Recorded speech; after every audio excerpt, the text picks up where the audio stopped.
Et si vous choisissiez mes lectures?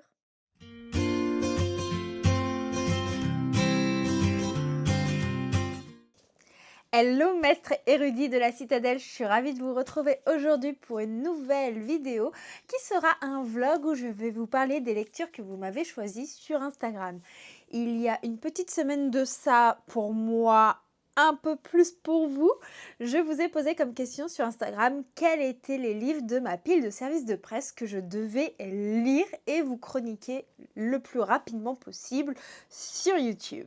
Vous avez choisi du coup une petite romance, je vous mets les petites boîtes à questions à côté de ma tête, donc la théorie des contrastes de Lou Everly, où on nous dit aimer n'est jamais simple, avec eux c'est encore plus compliqué. Détruite et complètement paniquée, Violet Spring fuit la Californie pour tenter d'échapper à son passé. Par chance, elle parvient à décrocher le job de jeune fille au père à Londres pour 6 mois. Sur le papier, toutes les conditions sont réunies pour repartir de zéro. Seul problème, en plus de l'enfant qu'elle doit garder, il y a Blake, le fils aîné de la famille, qui représente tout ce que Violette déteste. Bad boy tatoué, dédaigneux, ingérable. Malgré leur incompatibilité de caractère, une profonde attirance grandit entre eux. Pourtant, rien n'est gagné d'avance car entre le passé de Violette, l'entourage de Blake et leurs propres démons, la vie peut basculer en un clin d'œil. Alors, je crois qu'il est déjà sorti en brochet il y a plusieurs années de ça, mais je suis très curieuse de le découvrir parce que dans mes souvenirs, j'en avais entendu de bons retours et cette sortie poche sort le 5 septembre. Aujourd'hui, on est le 3 au jour où je vous parle. En termes de fantaisie, vous m'en avez choisi 2. Il y a La tisseuse de mélodie de Sarah Abbasi qui a remporté de très loin les votes. Donc, on nous dit que nul n'échappe à son destin. Je crois qu'il y a une histoire de musique et de mythologie. Je vais le lire, je pense, dès ce soir en stream Read With Me et session coloriage. Donc, je vous en parle bientôt. Je vous ferai le petit résumé à ma sauce. Et je pense que la petite romance, je la lirai dans le lit. J'aime bien avoir une lecture de chevet, une lecture de jour quand c'est comme ça. Et la deuxième fantaisie que vous m'avez choisie pour cette semaine, il s'agit du Tisseur de roi de Lydia Brassington. Il est encore sous blister. Donc, je vais l'ouvrir avec vous. On va découvrir à quoi ressemble ce bouquin ensemble. Blister enlevé. Voici la jaquette. Il y a un vernis sélectif sur la jaquette. Oh, c'est très chouette ça. Regardez. Hop. Regardez-moi le jaspage. Alors, j'espère que c'est bien, parce que Corrigan font de très beaux objets livres, mais les histoires, j'accroche pas toujours. Hein. Qu'on soit honnête. C'est pas un partenariat que je renouvellerai. Alors, on a une carte en couleur à l'intérieur sous la jaquette. Par contre, je trouve la jaquette de mauvaise qualité en termes de papier. Je la trouve pas hyper qualitative. Et voici le relié sur le dessous. Je vois qu'il s'est pris des impacts. Je sais pas si vous allez voir. Là. Je pense que pendant le transport, il a été un petit peu malmené. Voilà. Et donc, de quoi ça parle? Le tisseur de roi. On nous dit à Vérat, la magie est interdite et les tisseurs qui la manipulent sont traqués sans relâche. Neyla vit tapie dans les souterrains de la capitale à leur côté. Malgré un entraînement implacable, elle manque de vigilance lors d'une soirée arrosée et cela suffit pour attirer la garde dans leur refuge et condamner ceux qu'elle avait juré de protéger. C'est sa rencontre avec Tristan, une lame éternelle qui fait tout basculer. Prisonnière de ce soldat enfermé à la moindre émotion, elle se voit offrir un marché, être responsable de la mort de tous ses proches ou mettre ses pouvoirs au service d'un roi tortionnaire. La mission est simple, assassiner le souverain voisin. Pour cela, Neyla doit s'infiltrer à la cour prétorane au bras de Tristan, jouer à la parfaite épouse et commettre un meurtre, sans lever le voile sur des secrets qui pourraient lui coûter la vie. Bah écoutez, pourquoi pas. On va voir ce que ça donne. On va voir si, avec Corrigan, j'ai une énième déception de plus ou si j'accroche à la plume. On va espérer que j'accroche. Hein. Croisez les doigts pour moi. Mettez déjà des petits doigts croisés au cours de ce vlog pour que j'aime ce livre. Ce serait génial. Franchement, vous gérez.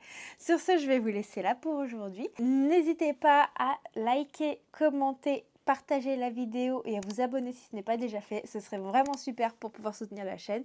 Et en attendant, on se retrouve un petit peu plus tard pour de futurs updates lecture.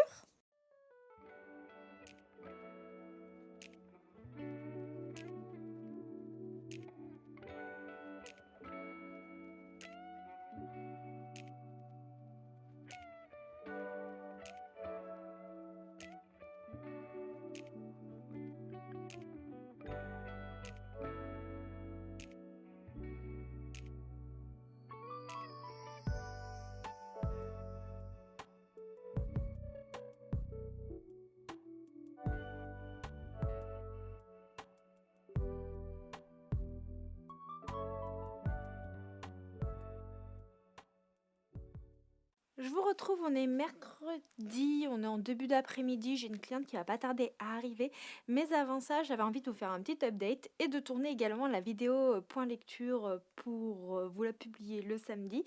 Alors, j'ai avancé donc dans la théorie des contrastes, Violette et Blake, le tome 1, publié chez les éditions addictives. Et franchement, pour le moment, j'ai un petit peu du mal à me prononcer. Je vous explique, on suit Violette qui arrive dans une maison en tant que jeune fille au père. Apparemment, la mère de Violette et la maman pour laquelle elle va travailler dans la famille où elle est se connaissent et viennent du même endroit.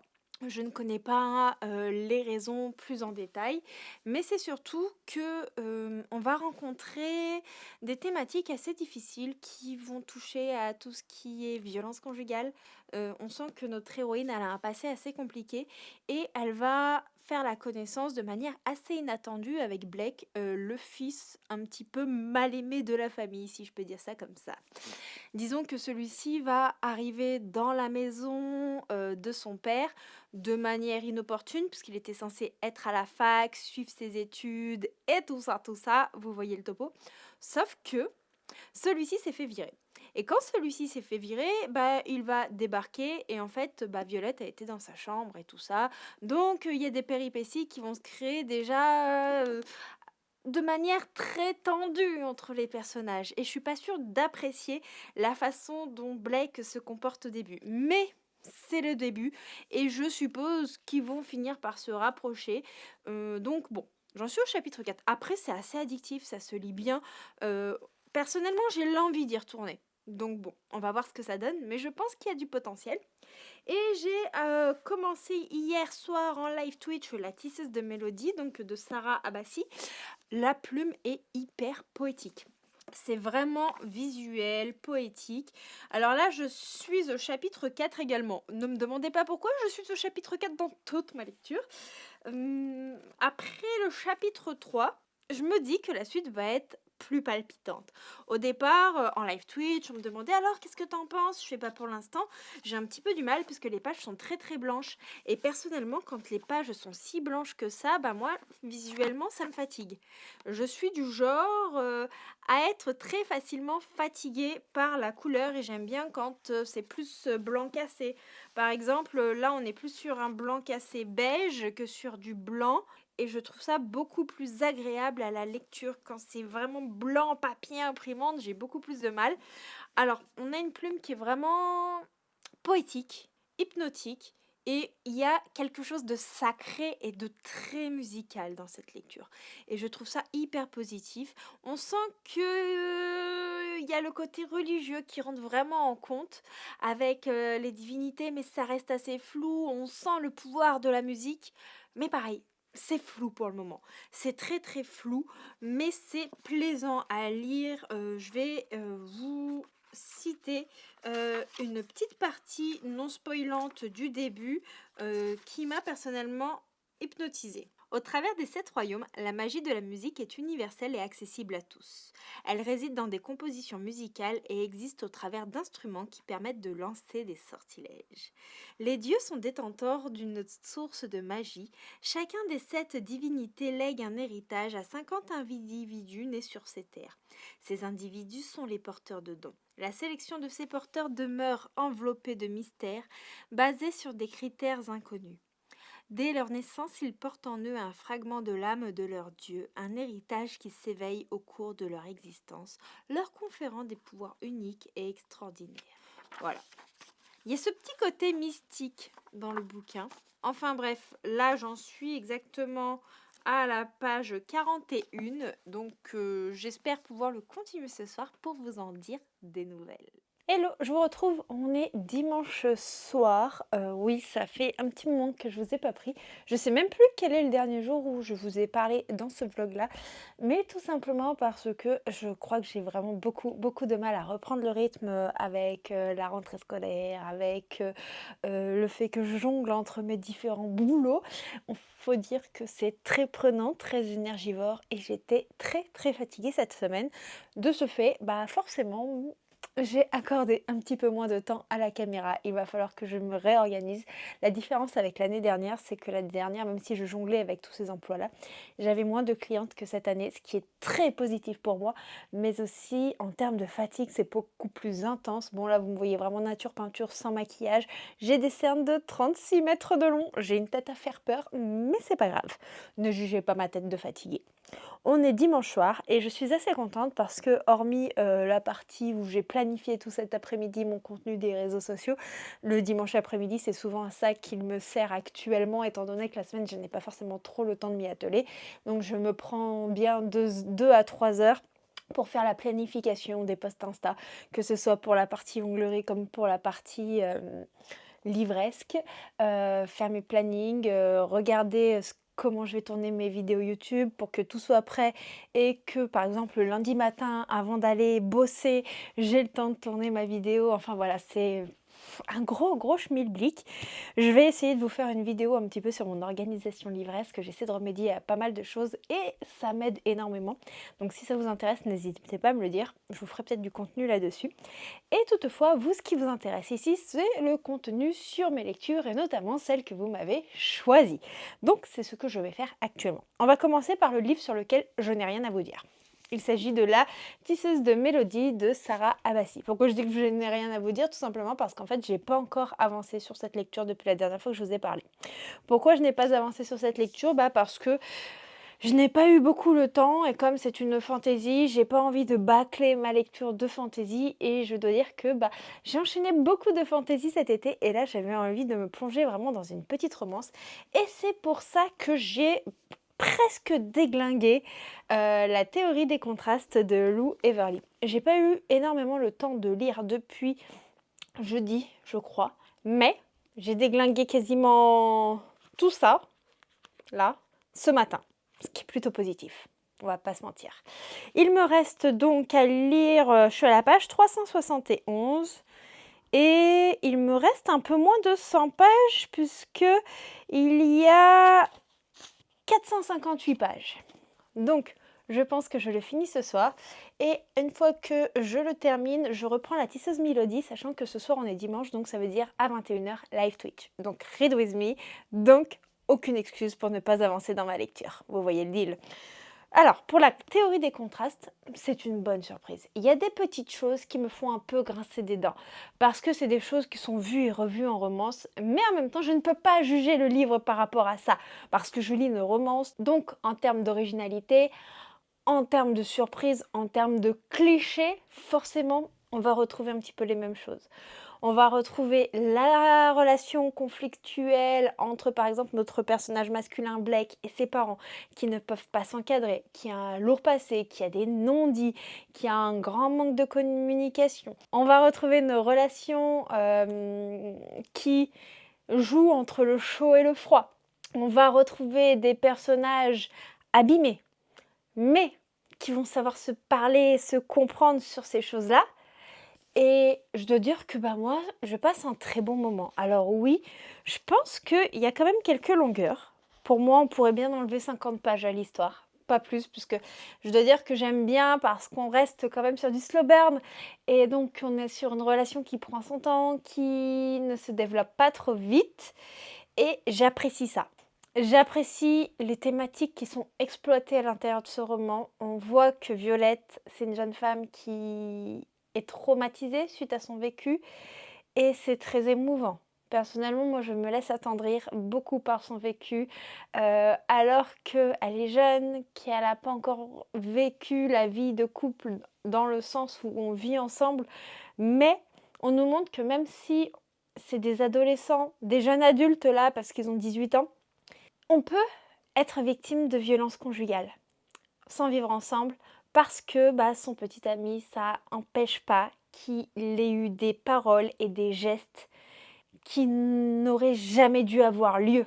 Et on nous montre que justement, ça existe et que ce serait peut-être sympa de faire de la prévention, que les parents soient attentifs, qu'ils se rendent compte en fait des atrocités que peut vivre leur enfant. Et je trouve ça en fait très intéressant comme sujet, très très intéressant et ça me plaît beaucoup. En termes de vibes, en termes de personnages, on est avec des personnages détruits qui peuvent avoir par moments 2-3 comportements borderline. Alors si, ça a tendance un petit peu à m'exaspérer, mais en même temps, je pense qu'il n'y aurait pas ce petit côté sombre qui me plaît dans l'histoire si ce n'était pas là. C'est très contradictoire en fait ce que je ressens. Mais en tout cas, je passe un excellent moment avec ce livre-là. J'ai reçu 3 livres. J'ai oublié de les prendre pour vous les montrer. Je reviens tout de suite. Me revoici, je vais vous montrer un petit peu les petites réceptions que j'ai eues en début de semaine. Ce sont du craquage. J'ai craqué sur la Bourse Livre qui est un site de vente d'occasion de livres et j'ai eu 3 livres pour 25 € compris avec les frais de port. Ce qui est plutôt avantageux et j'en ai profité donc pour me prendre des suites de sagas que je voulais lire absolument.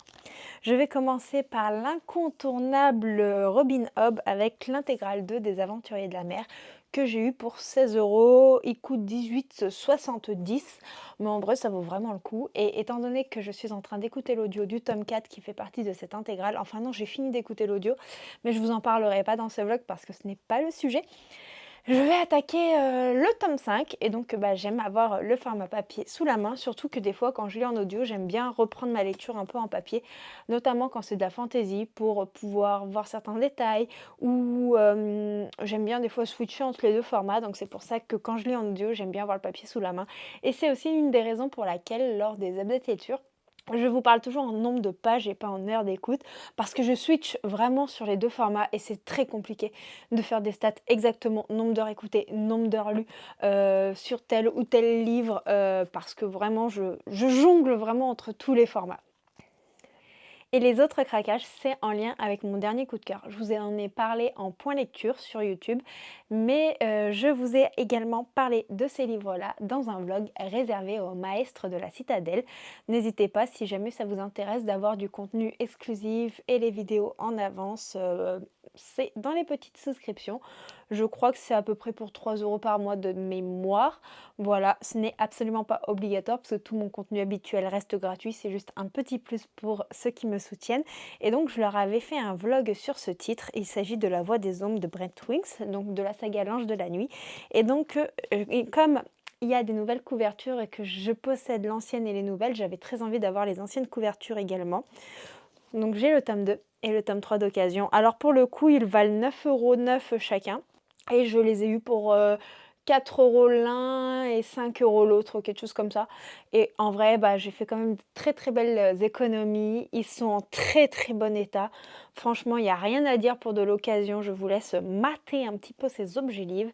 Et je suis très très contente. C'est une histoire qui parle d'assassins, où on suit Kaylar, un apprenti assassin dans le tome 1 qui va vivre des choses très très difficiles et on sent que son destin va changer. Et vu de la fin du tome 1, j'ai très très hâte de lire le tome 2 parce que j'avais pris un pied phénoménal. Je retrouve vraiment l'atmosphère que j'adore dans les histoires d'assassins telles que la Guilde des Ombres, l'Assassin Royal, Nevernight, le Porteur de Mort. Même si le Porteur de Mort, il y a un peu de l'assassin, mais c'est pas vraiment un truc sur les assassins en eux-mêmes. Enfin bref, Keleana qui est une assassin également. J'aime vraiment ce sujet-là en fantasy et donc il me les fallait. Et je pense que je prendrai à terme également les nouvelles couvertures parce que étant donné que j'ai eu un coup de cœur pour le tome 1 et que je sens que cette saga va me rester en mémoire, et quand c'est comme ça, j'aime bien avoir toutes les éditions. Oui, je suis totalement irrécupérable. Et étant donné qu'il y a la nouvelle saga qui parle toujours de Kaylar, le personnage principal, mais c'est une nouvelle saga concernant ce personnage-là, qui est dans les nouvelles couvertures, je me dis que c'est bien d'avoir un petit peu toutes les éditions pour avoir une cohérence dans la bibliothèque. Êtes-vous comme moi? Aimez-vous avoir une cohérence dans la bibliothèque ou il n'y a que moi qui ai des petits problèmes et qui suis matrixée du cerveau? Sur ce, je vous laisse ici pour ce soir. Je vais, m'atteler de terminer le repas et de préparer tout ce qu'il faut pour le live Twitch, en compagnie des maîtres. En tout cas, bah, moi je vous fais, des bisous pour le moment. De toute façon, je vous retrouve plus tard. Je sais pas pourquoi je veux conclure cette vidéo alors qu'il n'y a absolument pas besoin de la conclure étant donné qu'elle va continuer. J'espère juste que la météo va s'améliorer puisque là il pleut, ils annoncent une semaine, complète de pluie. J'adore vous faire des transitions balades, ou, sportives avec le vélo et tout pendant les vlogs. Mais là, bah, vu la météo, ça va être compliqué et étant donné que, j'ai pas exactement tout ce qu'il me faut comme équipement pour, faire, du vélo sous la flotte, ça va être un petit peu compliqué et même pour Hiro, les balades sous la pluie, il aime pas trop ça donc on espère que le beau temps revienne et que la chaleur aussi.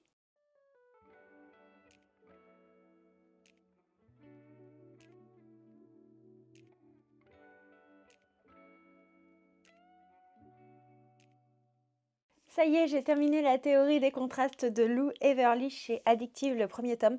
Je dois dire que ce premier tome m'a agréablement surprise. Alors, il y a plein de petits trucs à redire. Je vous ai déjà parlé un petit peu des clichés.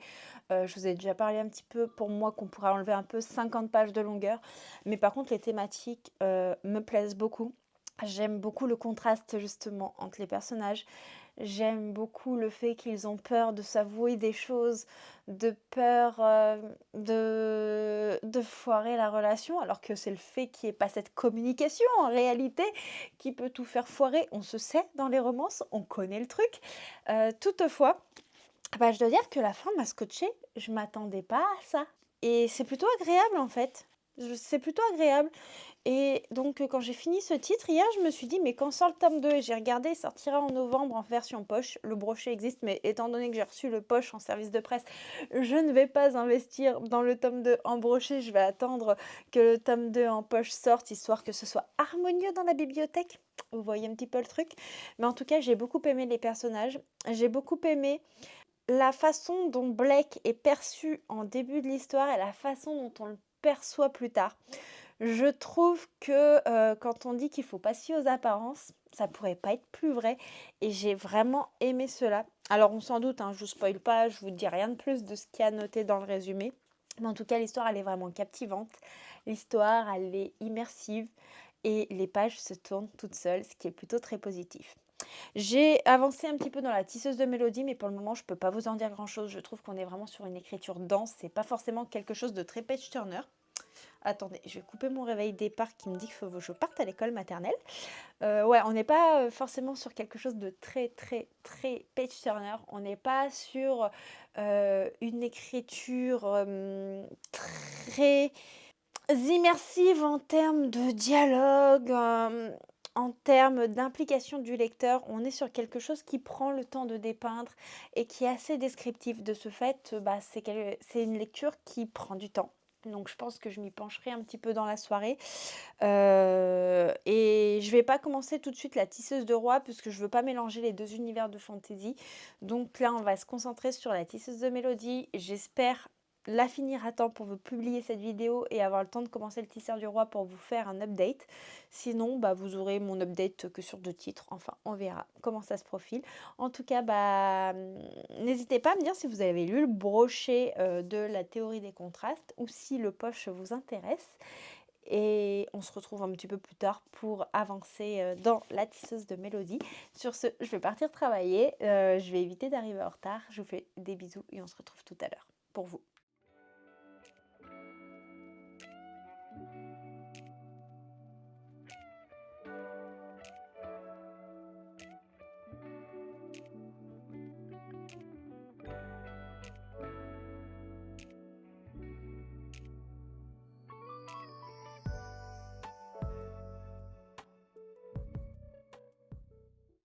Je vous retrouve, on est mercredi, il est 16h30, j'ai une cliente qui arrive à 17h, j'ai terminé ma précédente cliente il y a 10 minutes.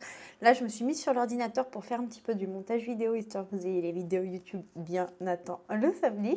C'est un petit peu compliqué en termes d'organisation avec cette rentrée, avec le boulot, la lecture, les réseaux, mais on y arrive et c'est plutôt cool.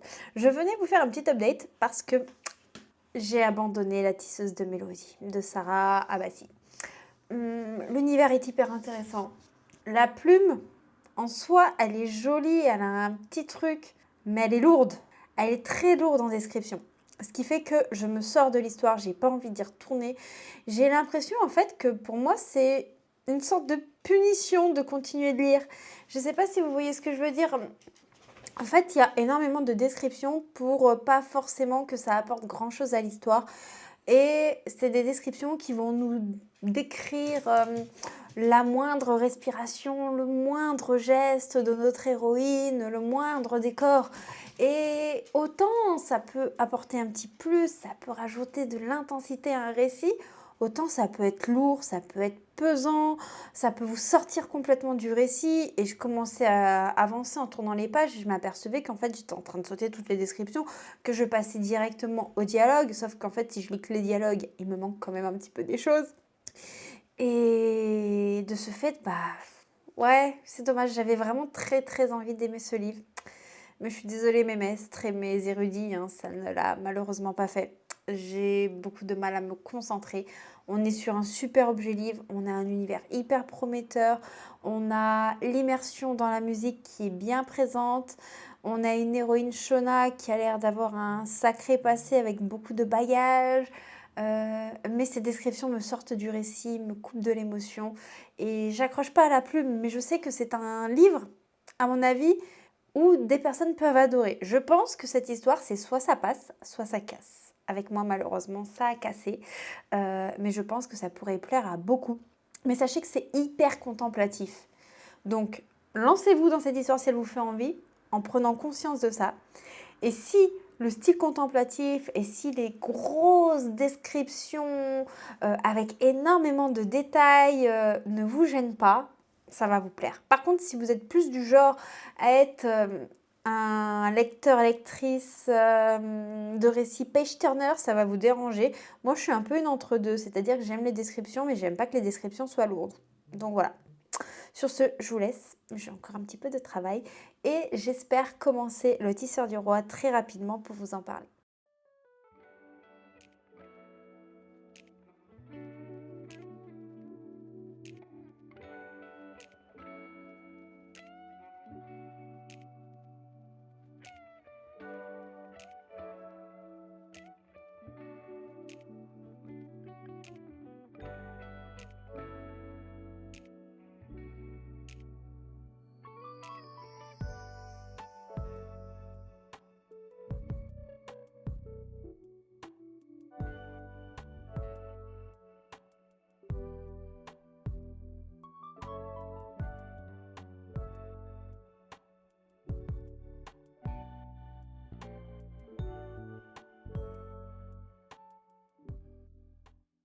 Hey, je vous reprends, on est lundi 16 septembre. Ouais, ça fait un petit moment que je ne vous ai pas pris dans le vlog, tout simplement parce que depuis que j'ai terminé, ou même plutôt abandonné la tisseuse de mélodie, j'avais du mal à me lancer dans le tisseur du roi de Lydia Brassington.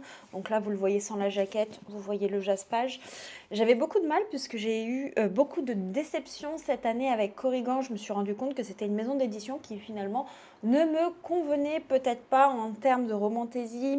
Disons que ce n'est pas le style de romantaisie que j'aime.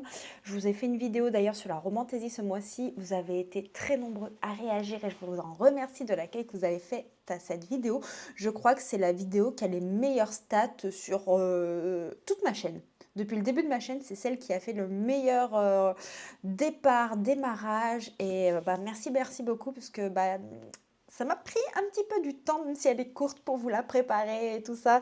Je voulais vraiment pas oublier de vous donner des détails, donc je l'ai entièrement scripté. Et quand on scripte entièrement une vidéo, ça prend beaucoup de temps. Alors, dans le Tisseur du Roi, j'avais vraiment peur de me lancer dedans parce que c'est vrai qu'en romantaisie, j'attends un univers ultra développé. Alors là, j'essaie de me dire, écoute, tu sais que dans la plupart des romantaisies de chez Corrigan, la romance est prédominante à l'univers, donc n'aie pas de grandes attentes. J'essaie vraiment de me mettre ça en tête pour pouvoir apprécier l'ensemble. Et effectivement, bon là, j'ai lu à peu près 126 pages, je suis au chapitre 10. Pour le moment, l'univers est pas très développé. On est vraiment sur un royaume où on voit qu'il y a des tisseurs qui sont des personnes qui manipulent la magie et cette magie est interdite dans le royaume dans lequel on évolue. Et on va suivre Nella qui est une tisseuse. Elle va manipuler la magie et surtout elle se cache avec les siens pour ne pas se faire arrêter et même tuer par les hauts dignitaires du royaume. Nella, elle va aller à une soirée bien arrosée, elle va faire des bêtises, elle va se faire attraper. De ce fait, les gens de son refuge vont se faire également attraper. Et pour pouvoir faire en sorte qu'ils vivent et elle survive, elle va devoir conclure un pacte avec le soldat qui l'a attrapé. Pour cela, elle va devoir l'épouser. Ils vont devoir former un fake couple. Et elle aura pour mission d'infiltrer un autre palais, de tuer le roi et tout ça. Donc voilà un petit peu le niveau de l'histoire. Bien entendu, au niveau du fake couple et du soldat, notre héroïne va devoir coopérer et forcément on se doute de la finalité avec le développement des sentiments et tout ça. J'en suis pas encore là, bien entendu. Alors, pour le moment, Nella est une héroïne qui m'énerve. Oui, elle est irritante, Nella. Par contre, Tristan, le soldat, je l'aime beaucoup. Il a des valeurs de respect, il a des valeurs que j'aime en fait, tout simplement.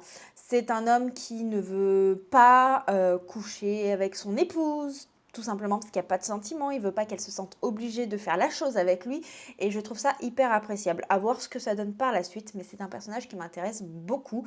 Nella, elle a tendance à être un peu tête à claque, mais voilà, ça reste à voir. Sur ce, je vous laisse. Je vais essayer de lire un peu avant d'aller bosser, et on en reparle plus tard. Il est 18h, je suis avachie dans mon bureau en train de lire Le Tisseur du Roi, et je peux vous dire que dans cette histoire, la madame elle a très chaud. La madame elle a très très chaud au cul. Oui, oui. Ici, on a un homme plutôt respectueux dans cette histoire, mais on a une madame qui veut user de son corps pour arriver à ses fins. Voilà, c'est affligeant. J'ai lu que ça, hein. Je vous spoil rien du tout. J'ai lu que ça. Elle m'exaspère, ce nana. Bref, allons voir comment ça se passe.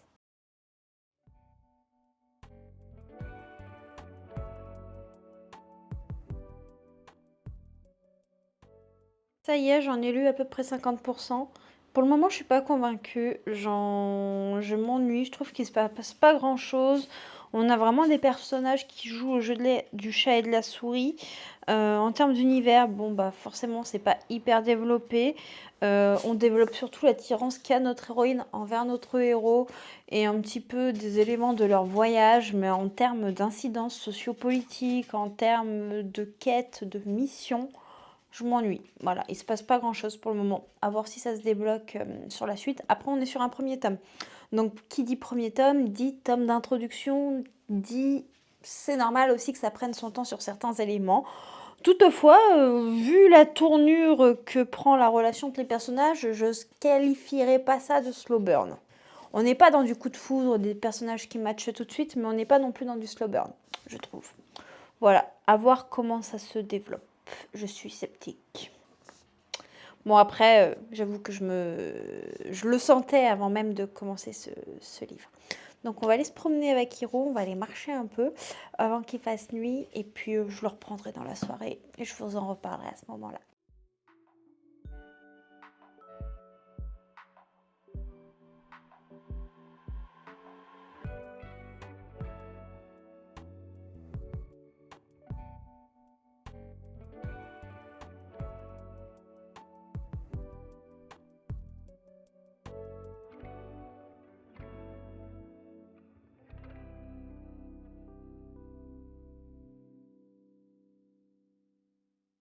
Je vous retrouve, j'ai terminé le Tisseur du Roi hier soir de Lydia Brassington. Alors, qu'est-ce que j'en ai réellement pensé? Au départ, je partais complètement défaitiste avec cette lecture. Je partais défaitiste parce que l'univers est pas forcément développé, que les personnages, dès les premières pages, m'ont un petit peu exaspérée. Et puis, j'ai commencé à lire et puis je suis tombée un petit peu sous le charme de Tristan, que j'ai trouvé hyper respectueux envers la femme, avec énormément de valeur, et j'ai eu espoir d'aimer ce livre. Est-ce que je l'ai aimé? C'est là que tout est le spoiler. J'ai mis un petit sondage sur le Discord. Pour ceux qui sont sur le Discord, n'hésitez pas, le lien est en barre de description si vous voulez le rejoindre. Où j'ai demandé les pronostics sur qu'est-ce que j'ai pensé de ce livre. L'ai-je aimé ou pas? Qu'est-ce que j'ai trouvé à redire ou pas? Maintenant, vous allez voir qui a raison et qui a tort. Oui, je ne vous donnerai pas l'info sur le Discord. Bon, au moment où vous verrez cette vidéo, le sondage sera clos. Mais voilà.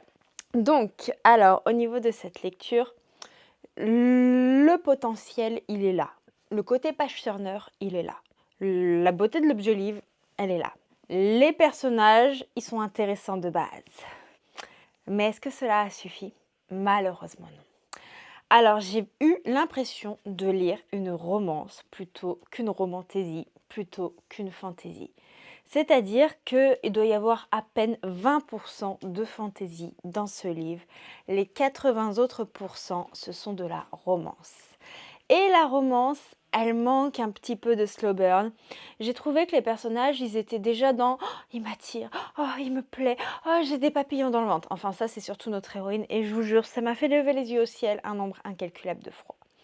Je veux de la tension entre les personnages. Je veux qu'on sente un petit peu cette attirance. Sauf que là, bah, en fait, ok, t'es captif, t'as été forcé de l'épouser et t'as envie de le faire céder intimement parlant, alors que lui se refuse à toi parce qu'il a du respect, parce qu'il a de l'amour propre.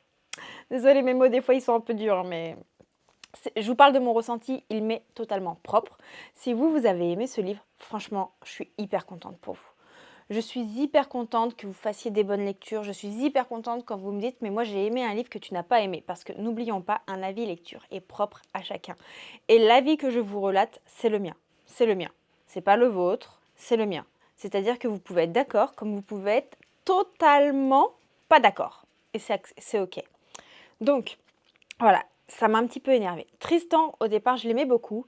Et après, j'ai commencé à trouver le personnage un peu fade. Pourquoi j'ai trouvé un personnage un peu fade? Parce que je trouve que son revirement de situation, ses positions changeantes, elles arrivent en un claquement de doigts. Il n'y a pas le cheminement, ça prend pas son temps en fait dans l'histoire. L'histoire, elle va super vite. Et c'est peut-être ça qui fait que malheureusement, hormis que je savais que le côté fantasy serait pas hyper développé, et j'ai fait mon deuil avec Corrigan pour avoir des univers de fantasy hyper développés, au niveau de la tension entre les personnages, au niveau de la romance, ça manquait d'intensité. Et vous remarquerez que je ne juge pas ce livre par rapport à la fantaisie. J'ai fait mon deuil. Je juge ce livre par rapport à la romance. La romance, pour moi, elle manquait d'intensité, ce qui faisait que j'avais l'impression que les sentiments, ils arrivaient un petit peu comme un cheveu sous la soupe. Et c'est un petit peu dommage. Après, si on veut parler en termes de fantaisie, l'univers, il a énormément de potentiel. Il manque de matière, mais pour pouvoir ajouter de la matière, il faudrait que l'histoire prenne son temps. C'est pour ça que moi, je considère vraiment cette lecture comme une romance et pas comme une romantaisie ou une fantaisie. Pour moi, une romantaisie, c'est au moins 50-50 ou 40-50. Mais vraiment, il doit y avoir un équilibre entre la romance et la fantaisie. Là, c'est pas équilibré parce que la romance, c'est vraiment ce qui prédomine le récit. Le système de magie, le petit côté fake couple, c'est des trucs que j'adore de base. C'est des tropes que j'aime voir, mais là, j'ai pas été hyper convaincue. Voilà, vous l'aurez compris, hormis la romance qui m'a fait passer un bon moment, en termes de romantaisie et fantaisie, ça n'a pas été ça. Bien que La Tisseuse de Mélodie est un univers incroyable, c'est juste la plume à laquelle je n'adhérais pas. Mais je pense que La Tisseuse de Mélodie pourra plaire à énormément, surtout au point de vue de l'univers, de la richesse. Mais c'est une plume qui est assez lourde, qui demande beaucoup de concentration. Et moi personnellement, cette plume, elle me faisait une sensation un petit peu étouffante, alors que le potentiel, il est dingue en termes d'univers. On sent que l'autrice, elle a eu un réel travail sur ses personnages.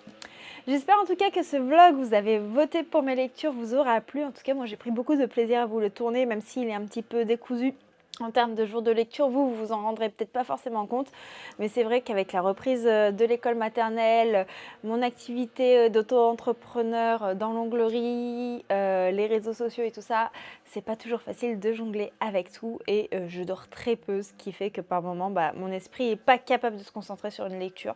Donc voilà le pourquoi du comment. Si vous avez passé un bon moment avec cette vidéo, n'hésitez pas à la liker, à mettre un petit commentaire. N'hésitez pas à dire ce que vous pensez sur les livres, s'il y en a un qui vous intéresse. Et si vous ne savez pas quoi mettre, mettez des petits emojis livres, ça passe toujours bien, ça fait plaisir. Et en attendant, moi je vous fais de gros bisous et on se dit à très bientôt pour une prochaine vidéo. Ciao, ciao!